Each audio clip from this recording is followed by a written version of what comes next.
Assalamualaikum warahmatullahi wabarakatuh. Madayaw umayong adlaw kaninyong tanan. Magandang araw sa inyong lahat. Ang pagbabalik tanaw natin sa kagitingan ni Andres Bonifacio ay isang pagkakataon para pagnilayan natin ang ating kalagayan at ang ating kinabukasan bilang malayang bansa.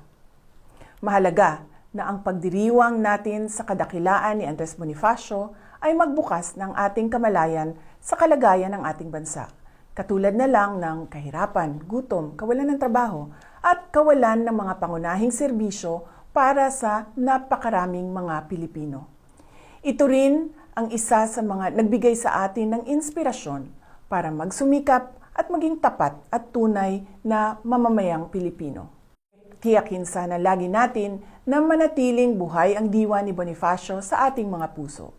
Ipalaganap natin ang mensahe ng kanyang kabayanihan sa isa't isa at sana ay maging apoy itong mag-alab para tayo ay maging mas matatag, matapang at naninindigan.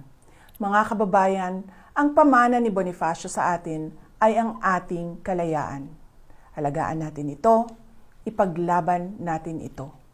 Patunayan natin na bilang mga Pilipino ay maisog tayo.